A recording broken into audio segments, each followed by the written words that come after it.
Neat ప్రశ్నాపత్రం రాజస్థాన్లో leak అయినట్లు వచ్చిన వార్తలు పెను దుమారం రేపాయి. విద్యార్థుల ప్రయోజనాలు, జాతీయ పరీక్షా వ్యవస్థలపై ఉన్న విశ్వాసాన్ని కాపాడేందుకే ఈ నిర్ణయం తీసుకున్నట్లు ఎన్టీఏ వెల్లడించింది.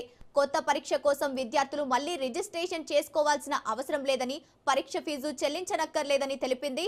పరీక్ష తేదీలను నిర్ణయించిన తర్వాత మళ్లీ అడ్మిషన్ కార్డులను విడుదల చేస్తామని పేర్కొంది. ఇక ప్రశ్నాపత్రం లీకేజీ ఆరోపణలపై సిబిఐ దర్యాప్తు చేస్తున్నట్టు ఎన్టీఏ తెలిపింది. ఇక ఈ నెల 3న జరిగిన నీట్ పరీక్షలో కెమిస్ట్రీ విభాగంలో వచ్చిన సుమారు 120కి పైగా ప్రశ్నలతో ఉన్న ఓ ప్రాక్టీస్ పేపర్ ను గుర్తించినట్లు రాజస్థాన్ అదనపు డీజీపీ విశాల్ బాన్సాల్ ఎస్ఓజీ అధికారులు వెల్లడించారు. ఈ మెటీరియల్ రాజస్థాన్లోని సికార్లో పరీక్షకు 42 గంటల ముందు వాట్సాప్ లో అందుబాటులోకి వచ్చినట్లు గుర్తించారు. ఇందులో సమాచారం నీట్ ప్రశ్నాపత్రంలోని 600 మార్కుల ప్రశ్నలతో పోలి ఉండటం గమనార్హం.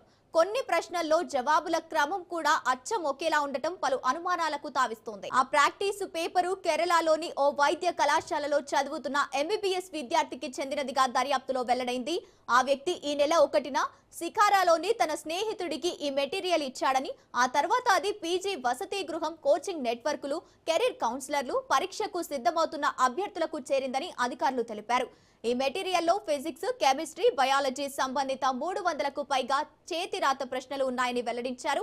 దీనిని విద్యార్థులకు 20,000 నుంచి 2 లక్షల వరకు విక్రయించారని, కొందరు అభ్యర్థుల నుంచి ముందుగానే 30,000కు పైగా వసూలు చేశారని గుర్తించామని రాజస్థాన్ పోలీసు అధికారులు పేర్కొన్నారు.